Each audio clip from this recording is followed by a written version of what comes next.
Welcome. This is the Life on Pluto documentary behind the music, where I explain the things that happened behind the music. Making this album felt like it needed to happen.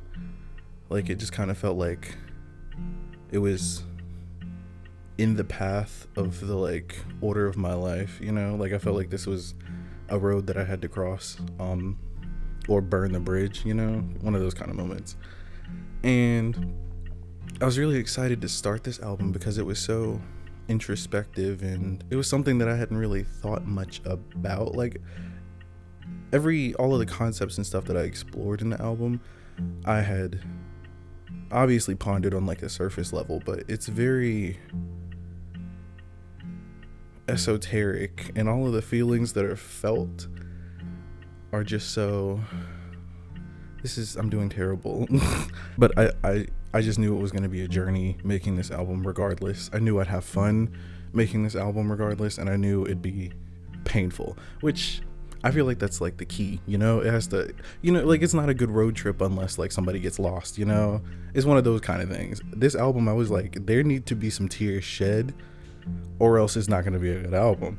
I don't really know if you could put a start date on it, because there's some songs on it that I've been working on since 2017 inadvertently. I didn't know they were going to be on the album, but there's some things that I had the chords written out and the song was in motion back in 2017, but there are some moments that I wrote very, very last minute. I wanted it to be last minute, like Life on Pluto, the track Life on Pluto.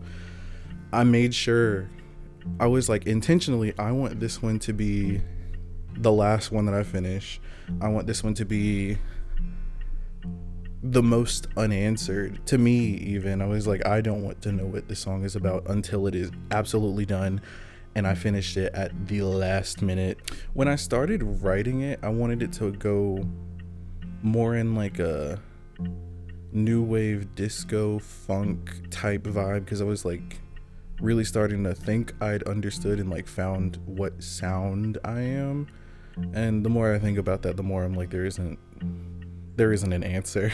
But I was trying to spin it in this neo-disco direction, which leads me to the neo-romanticism that I landed on, because I was I'm not a disco artist. I love disco, probably one of my favorite genres, but I don't even know how to make a disco song. I don't know why I would try to make a disco album. I started to recognize that it was more of a moment than a genre, which is why everything is just so scattered, or it may feel scattered. At the same time, it's really linked together. But I wanted it to be this exploration and this journey of a lot of different things, of myself and music, and what is genre. I don't necessarily feel confounded to one specific genre, as we've learned, but at the same time I was it's less of a genre, more of a moment. Disco was a genre, but at the same time the moment and the era that it was contained inside of it, that's what it was about. I'm not trying to pinpoint my music or myself down that hard to where I'm I'm a country artist, I'm a rapper, I'm not any of them. I don't even feel like I'm an R&B artist, and I feel like that's the closest one that I can say that I am. But I don't feel, I just like music. The first song is classical, and then it morphs into this western country vibe on Need Some Space, and then we get Moon, which is I don't know, indie. It just morphs and grows, and each song answers the last song's questions, kind of. I'd have questions about a specific song, about I want to put layers underneath these vocals, but I don't necessarily know what to do for the layers. And I'd go and listen to another song, and I'd be I should do something like that in this song, and then in this song it'll make more sense because this one is and it was flowing naturally. Each song was just helping me build the story of the album, which is why I feel like it's super cohesive, even though it's jumping all over the place. Wanted it to feel like, you know, you were sitting in the audience, just chilling, enjoying a show, whatever type of show that may be, an opera, a musical, I don't know, a play, I don't know, but I just wanted you to feel like you were a part of the music. I wanted it to feel immersive, and I think I achieved that goal. It's hard for me to say because I'm the one that made it, so like I can't really tell if it feels immersive to anyone else. But like, you can try to listen with fresh ears, you know, and as much as I try to listen with fresh ears, I'm like, okay, I think that this may feel like they're a part of it. So I don't know, it's a lot of guessing and checking and failing and crying and yeah, and then being happy at some point.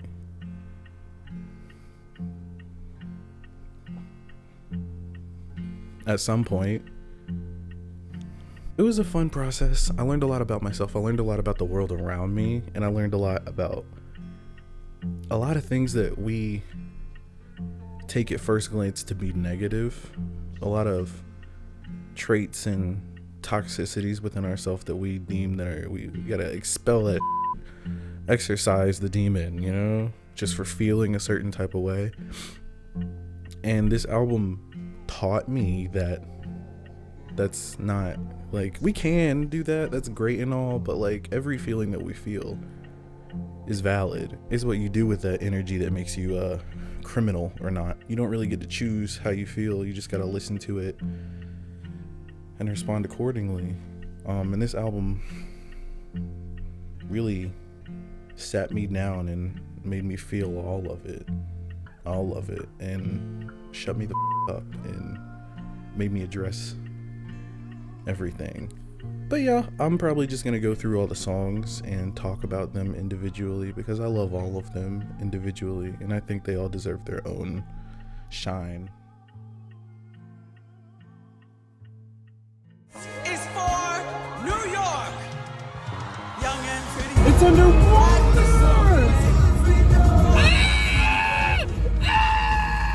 I just got into DC. You are too!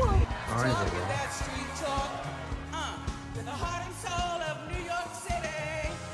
And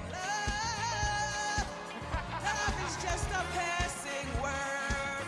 Come on, it's a thought you have in a taxi cab. So I almost killed a dog today.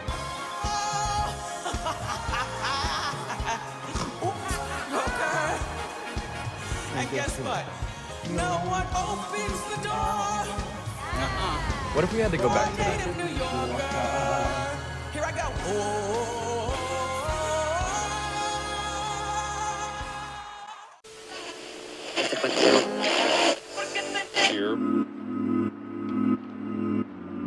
So we have reached the time to slow things down a little bit. Don't that feel nice? Let's go a little deeper. Coming at you live, we got Heavenly Bodies featuring DJ Jimmy V. You are listening to 2009.5, The Moon Monsoon. Heard it's gonna be another early fall and then a bit of winter, another chance to fall and let you forget. The only shoe with a removable wheel in the heel that lets you walk or run, and then by simply shifting your weight to your heels, you're rolling. Heelys, hang out or drop in. It's all about the wheel in the heel.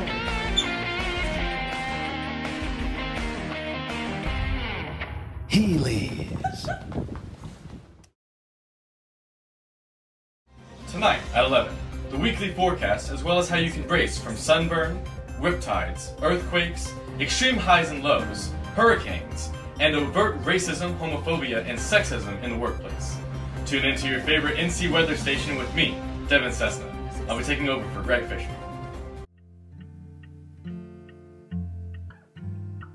Technically, it is October 1st, but it's 12:46.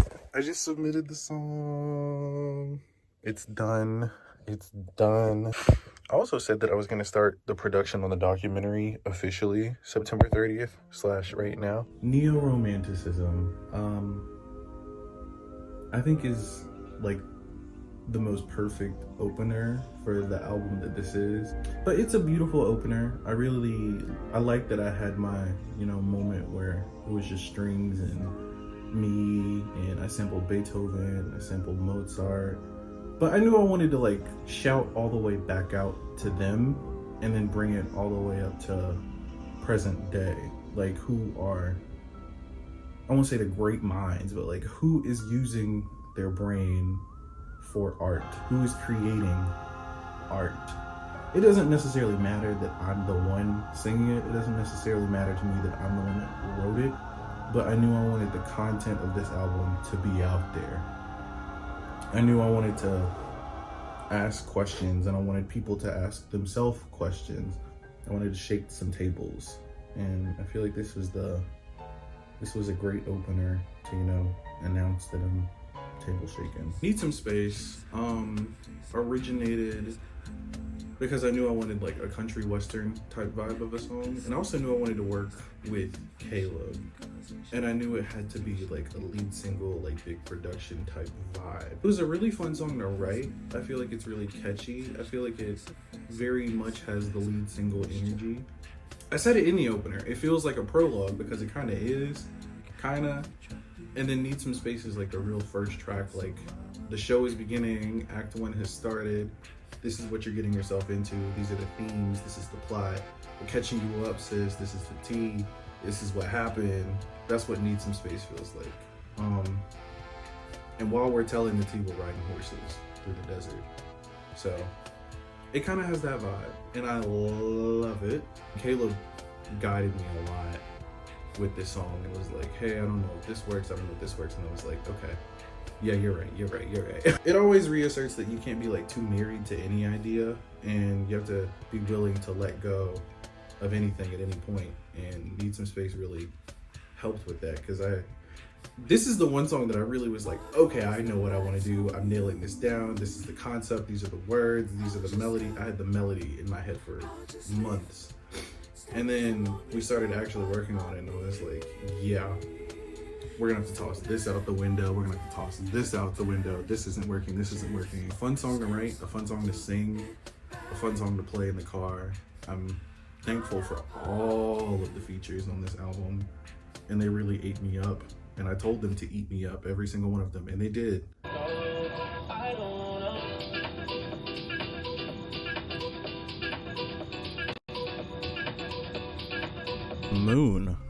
Moon was, it was one of the first songs I wrote out of all of them. I think it was like third or like second, third or fourth. It was one of the first ones. And it was the point in the album when I really started to understand what the album was going to be about. Before this, I was just kind of writing songs. And I knew that it was going to be a breath of fresh air for the rest of the album. Because I knew the rest of the album was just going to be intense. I knew it was going to be anxiety inducing and thought provoking and borderline fear mongering. Yeah.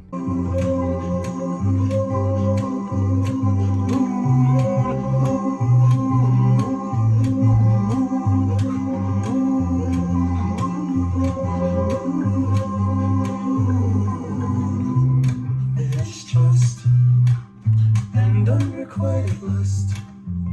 We're the only things I felt for you. Wasn't it obvious?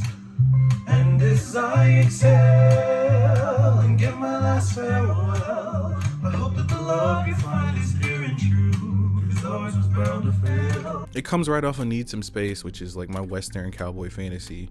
As busy and as chaotic as the rest of the album is, I knew I wanted Moon to feel at home and easy breezy beautiful. It's weird though, because the layers are just so, I think there's like 20 different layers of me just saying Moon in the background, and it's so busy, but at the same time they all work and fight for the same cause. The guitar is mimicking the same layers that the vocals are doing. Newton's Third Law is like a partner track with V, and I thought of the concept while I was making V, because V gradually speeds up throughout the whole time, and I wanted an inverse to that, where I had a song, the same track, same beat as V, and I wanted to reverse it and slow it down drastically. I think the beats per minute starts at like 450. I think it starts at like 450 beats per minute, and it goes all the way down to 51, because V, whenever it starts at 51 beats per minute and goes up to 54. But it's literally just the track to V reverse and slow, or reverse and sped up.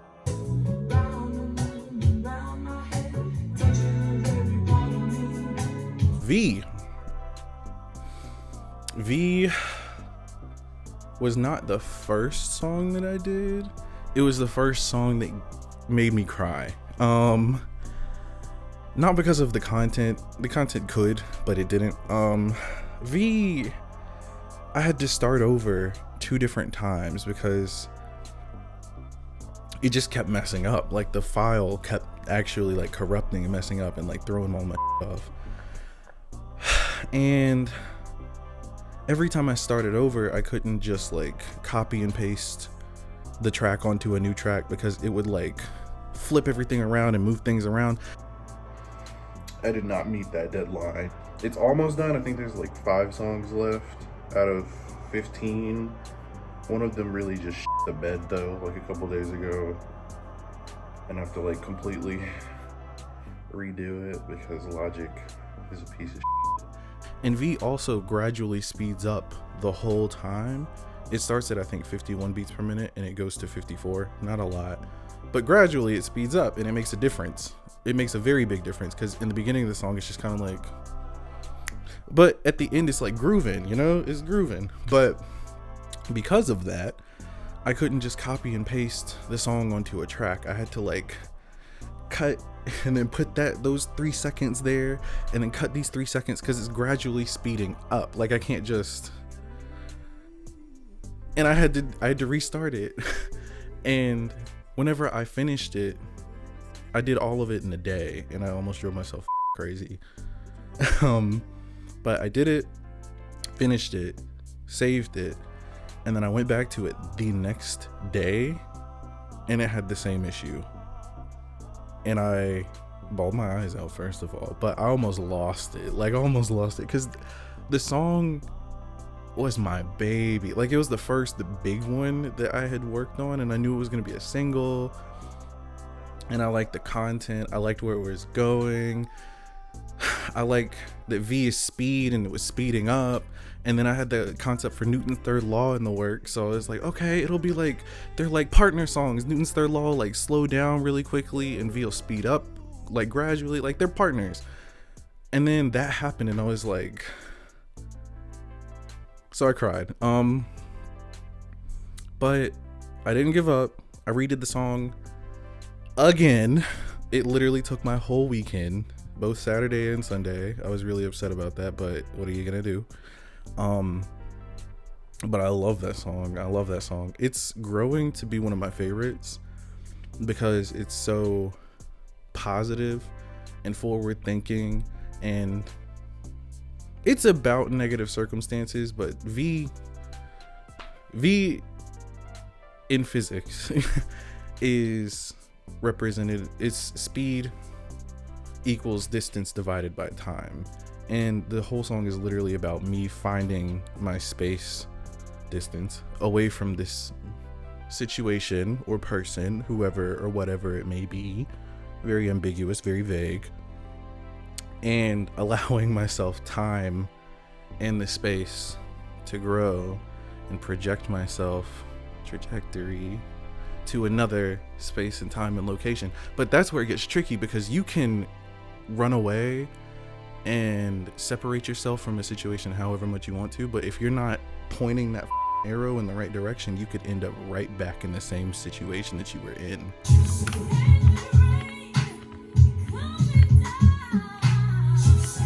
Bathroom Break 1 is kind of like the first step back. It's a bathroom break. Like, it's the first step back from the stage and the album that we've been on this whole time.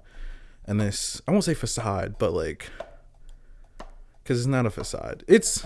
You're seeing the stage, you're seeing the performance, you're watching it all go down, you're watching the actors and all of these things and the narrative take place on stage. And while that is happening, it doesn't necessarily mean that it is true. Bathroom Break is like that first peek at the fact that the reality that you're perceiving is not necessarily reality. This song also samples Heart to Heart from the Divine EP that I did before this. The vibraphone and the flute is playing a melody of Heart to Heart, and that's pretty cool. I also just wanted to scat on this album. I wanted to do a lot of different things, but I knew I wanted to scat, so I'm gonna avoid a joke. Alone is like the inverse of Beautiful Dreamer, which is coming up, but they're both just vocals, all vocals, nothing else, no percussion, no track, nothing. But they tell a completely different story. And the fact that Life on Pluto is just like sandwiched in the middle is like chef's kiss for me. But it's very walking through the desert. I wanted to give like Prince of Egypt, like whenever they get to the burning bush in like the musical Prince of Egypt, I wanted it to feel like that just intensity. I wanted it to feel like a mirage or something. Like I wanted you to truly be questioning your reality, which is the point of the whole album. But I really wanted you to like not know which voice is leading, not know what you're supposed to be listening to. It provokes thought, you know? I want you to have questions. I want you to feel like you don't know what you're listening to, because you don't. I don't know what I'm listening to.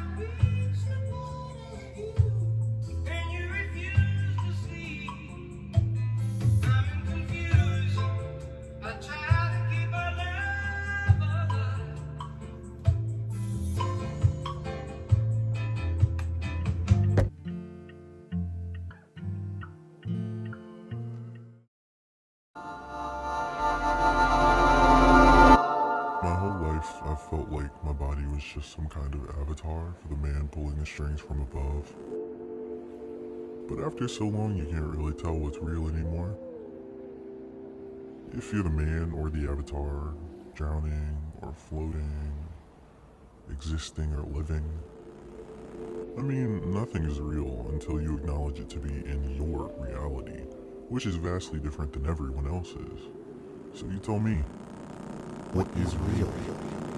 Are you losing your mind? Or is this what it feels like to find it?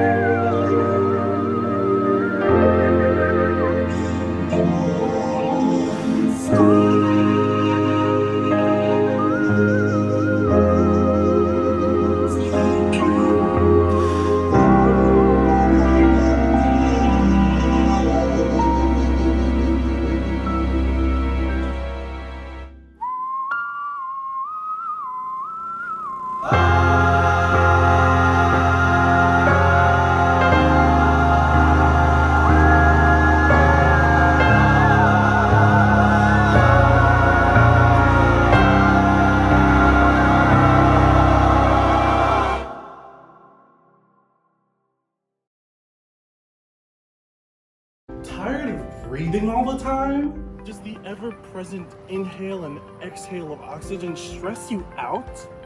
Do you need a break from breathing all the time? We've got the solution for you. Try holding your breath, the new, cool, and easy way to not breathe all the time. We have some first-hand experiences for you here with some people who chose to give it a try for the first time with not breathing. Take a look. Studies from UNC Pembroke show that you can burn a whopping 1,296 calories a day just by breathing all the time. At that rate, you could potentially vaporize. And what a great experience for a first timer. Let's take a look at another.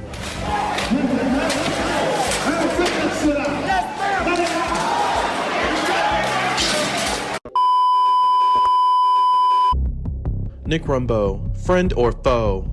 Nick has an incredulous history of capturing the hearts of many, but it's all a sham. He claims to be a tenor, yet here we are digging out the trenches in baritone land. I'm joking, he's actually phenomenal. So he must be stopped! Nick is a cold-hearted snake.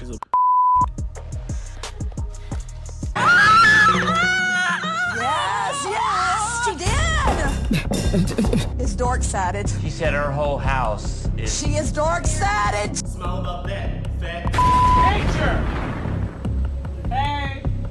Turn to the Light with Jalen Spencer. Ooh, oh, I don't even know what this is an ad for, to be quite honest, but I approve this message.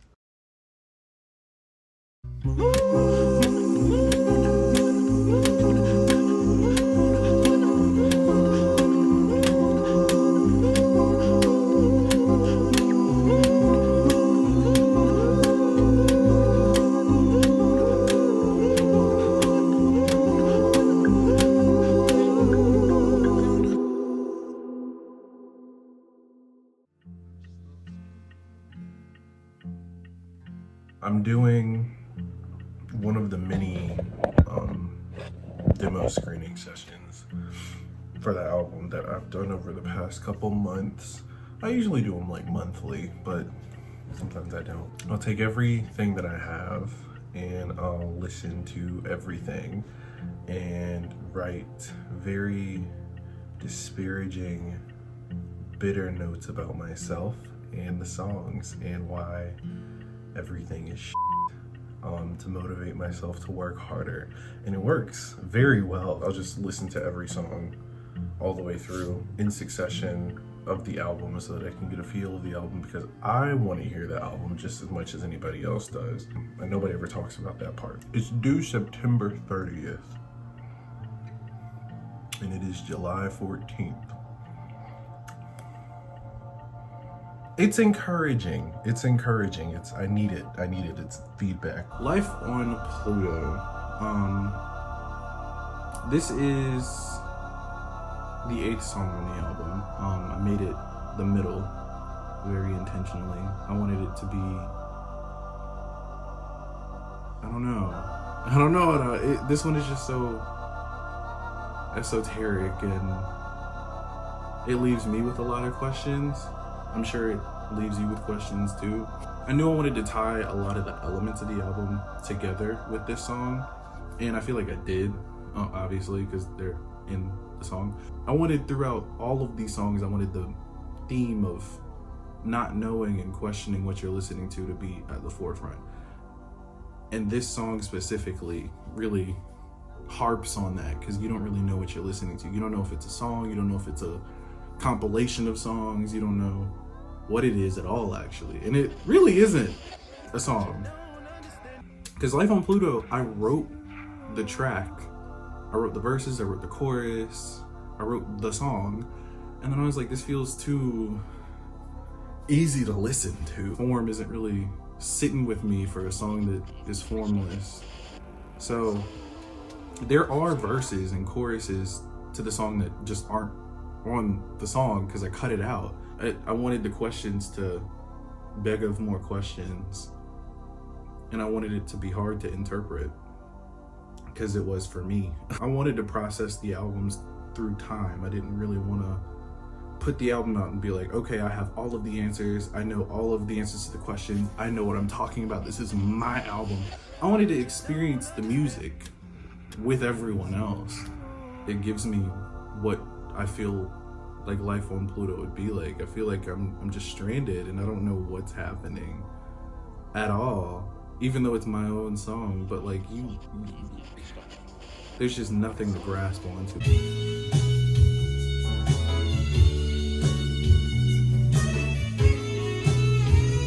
Beautiful Dreamer. I I said that this one was my favorite for a long time, which I say that all of them are my favorite. If they're not, like, what was the reason for me writing them, you know? But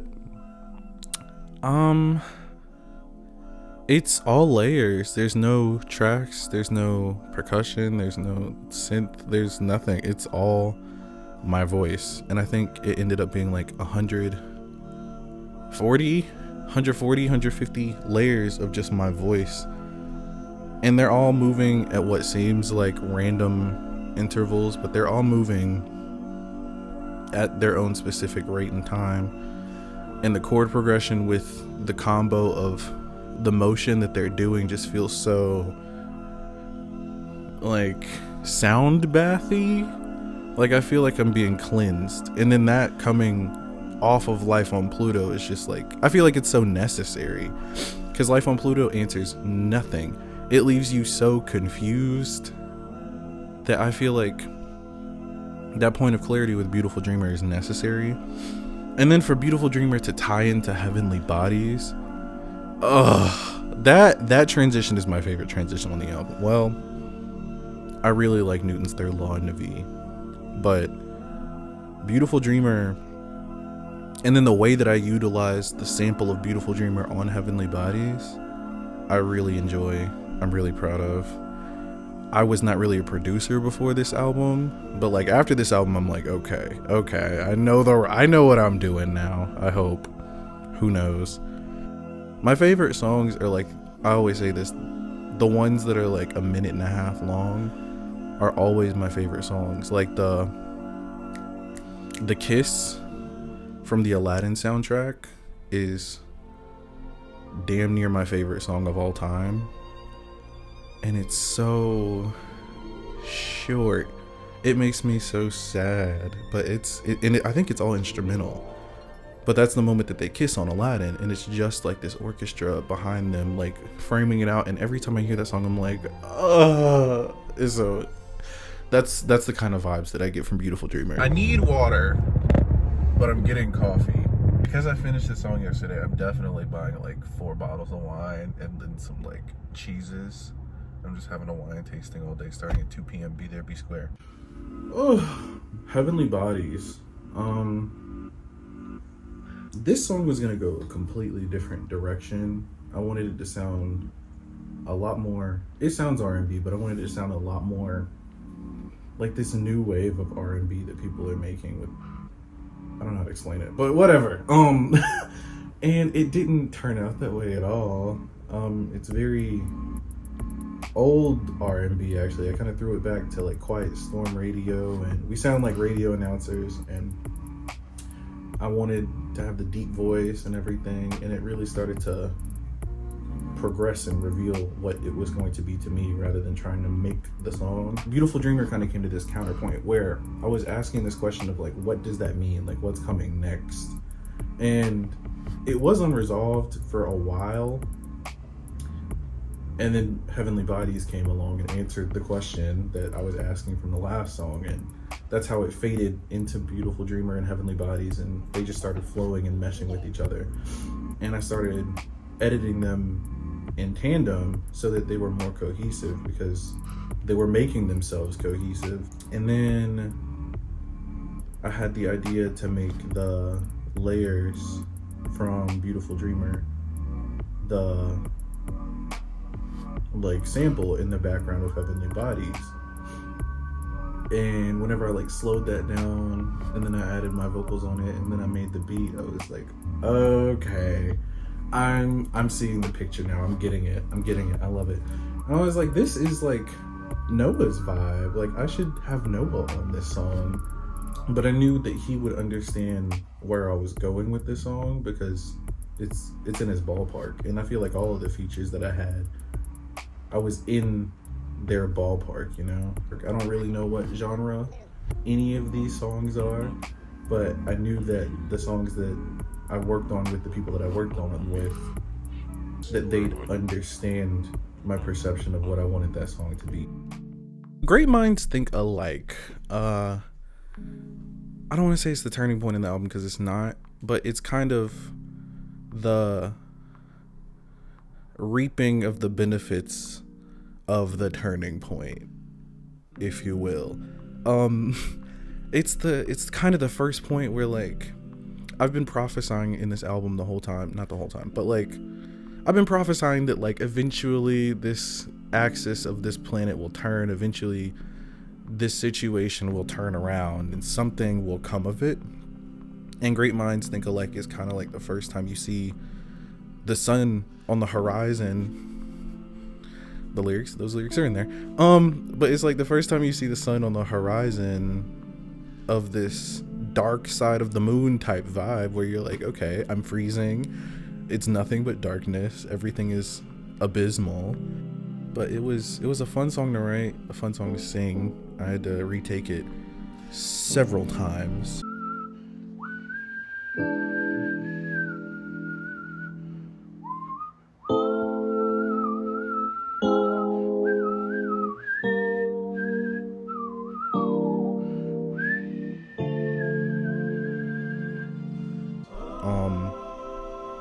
But I wanted it to feel like it started off in my bedroom, which is why you have like that Logic like metronome in the background, because I wanted it to sound like I made it in my bedroom, because I did.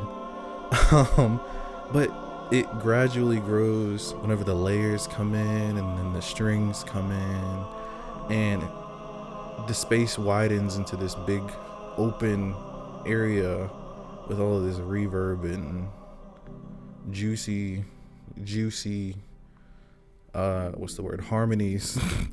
Bathroom break 2 is yet another bathroom break, but it's another point where I completely cut off this momentum that we had going on the album, and I interject it with something that is just from left field, because we're coming off of Great Minds Think Alike, you know, this very sweet sunlight coming over the horizon energy, and I was like, what can I do to just completely cut that off? It started as a joke, obviously, and then I wrote the rap and I was like, I'm kind of spitting, I kind of like this, and then I started talking with Tajari about what we could do for a beat, and I knew I wanted the Dr. beat. I knew I wanted that. I knew I wanted some percussion because we were both in marching band. We both came from the same high school. I wanted to rap, and I was like, I'm gonna rap on an album one of these days. I didn't know it would be this one. I thought I'd be rapping on like an album like years down the road and be like gagging girls. But for some reason I decided to go ahead and rap on this album. I didn't know I was gonna do this, so we're all shocked. I knew I didn't want every song to be me singing and all of these different things. There's a lot of different types of songs. There's a couple of them that are literally just instrumentals with no words. I'm not even on them, and I like that about this album. I feel like it's a collection, you know? It's like fashion. I don't want to see the same dress walk down the runway 15 times. Places interlude. It's a curtain call, or a Places. It's a Places call. Reasserting this narrative of the show that you don't really know is a show or if it's not. You don't really know what's going on, but you know that there's a show that seems to be happening. This interlude also brings in I Know You Will, the next song, and I like counted off at the end, and I really liked that. I thought it was really fun.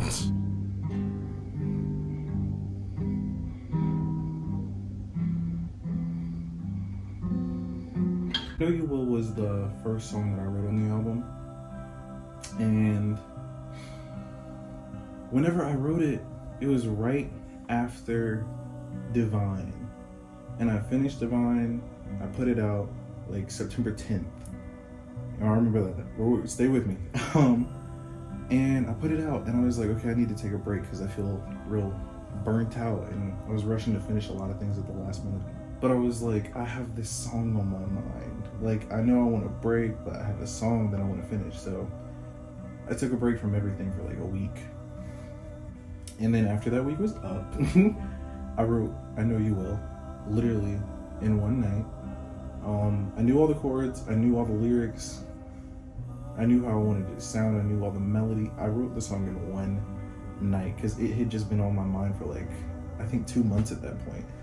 And whenever I'm finishing an album or writing an album, I don't allow myself to touch any other songs because it's kind of counterproductive to what I'm doing right now.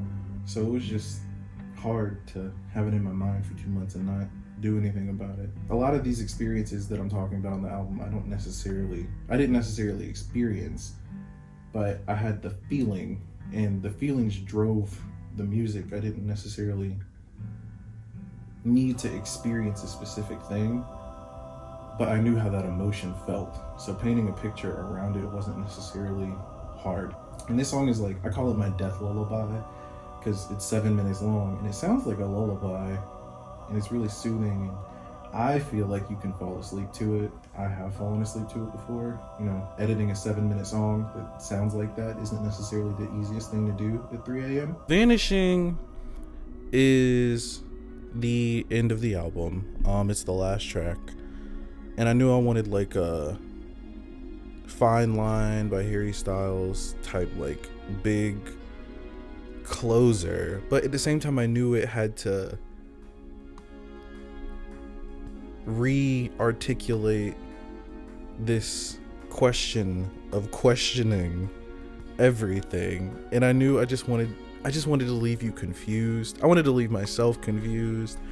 I wanted to make sure that I answered nothing and seemingly everything at the same time. It has these elements of gospel, but it also kind of has the elements of like rock. There's this like guitar that you hear in the background. It's not a guitar. I whistled that actually, and I edited it to make it sound like a guitar, but it didn't sound enough like a guitar to where I could like make that like the feature. So I put it in the background underneath the layers that I was doing, and I was like, oh, these layers are fun. I only took those once. I could only do one take. The like layers of the I only did that once. I only had one take in me. That was not happening twice at all. When I finished Vanishing, I wasn't like, I was stunned. I'll say I was stunned, but it wasn't because it was like a good song or anything, which you feel however you feel. It may be good to you, it may not be. But I was stunned just because it struck so much emotion out of me, and I've never had a song just make me feel, one of my own songs.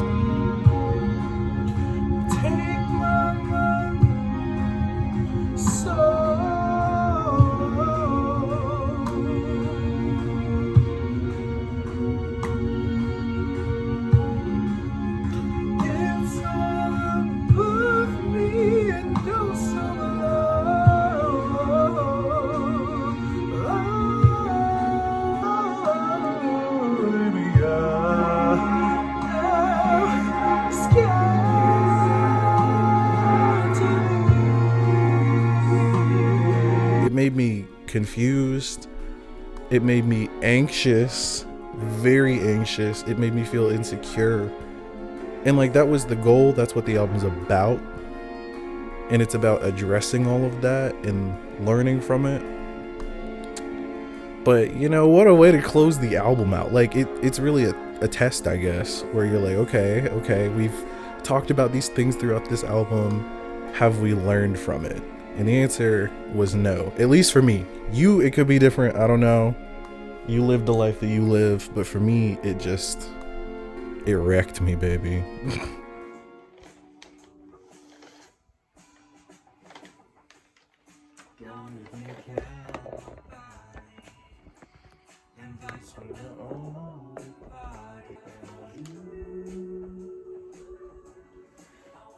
I'm dropping a lot. Mess. Flash warning! Flash warning! I'm still not liking it. I just had a concert today. There was a rehearsal yesterday. I also don't have a job. Keep that in mind. And there's like a 6-hour-long rehearsal on Saturday, and then a concert. And then there's another rehearsal Monday. And then there's like one more concert. And everything closed. So all I have to eat tonight is some basmati rice, some broccoli, which I'm kind of looking forward to that. I'm not gonna lie, that sounds like it'll slap. And some granola, but I love granola, so it's up from here.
Oh no, oh.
Now we come to Newton's third law.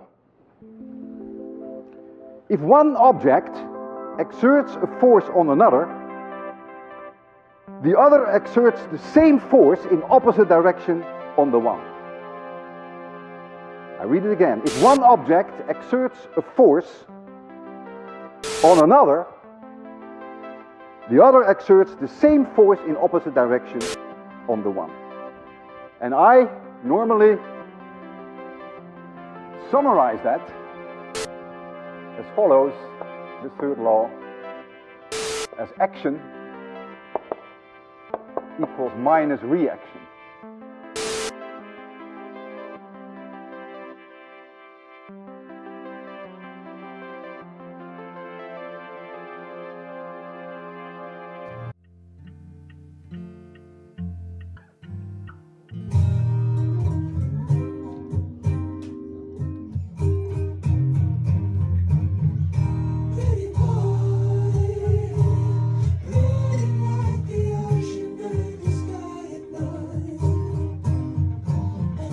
Hope you enjoyed this.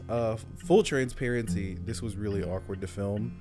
The format that I'm filming it in right now, I did not plan on it. I kind of did this on a whim on a random day because it was cloudy, and I knew that a cloudy random day with a sunset would kind of fit the mood of the vibe of what I'm talking about. So I was like, I'll just do it. But I had a whole different plan which kind of follows the theme of the album. So yeah, I had a lot of fun with this album. There is no negative emotion, you know? There are negative attributes that we ascribe to emotions. There's negative things that we do because of emotions. but negative emotions are not inherently bad. This album really made me sit in it. Sorry to get morbid, but like when we're dead, we're not going to be angry ever again. And if our conscience continues on, me personally, the person that I am, I'd miss my angry days. I'd miss the days that I was sad. I'd miss the days that I didn't feel like getting out of bed. I would miss all of that just as much as I'd miss celebrating the goodness of being alive. I'd miss all of it. And this album really made that clear to me that I should appreciate it here too, since I'm still here. Why not be happy with it? While it is somewhat of a sad album, I like making sad music. I just do. It's really nice. It really taught me a lot of valuable, I won't say happy lessons, but like lessons to look forward to things, because this, after writing this, I feel like not a weight has been lifted, because there's not necessarily an issue that I had with sharing any of this, but it feels like I'm a lot freer to experience things on the surface level and not get hung up on anything and just keep moving, keep living and doing. I felt good while I was writing all of it, but now that it's over, I see a lot. I see a lot of potential and a lot of music and a lot of fun stuff in the future. This album really opened a door in my brain to be like, okay, yeah, do whatever the fuck you want. Especially after releasing an album like this, I feel like the possibilities are endless. Truly, I feel like there's so many different directions that I can go and that I want to go and that I will go. And all I can say is it's gonna be a good time.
I've seen it before.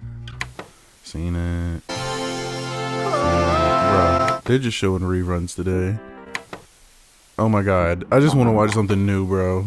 But I can feel it coming to the part we've all been running to. And I know what I'm gonna do.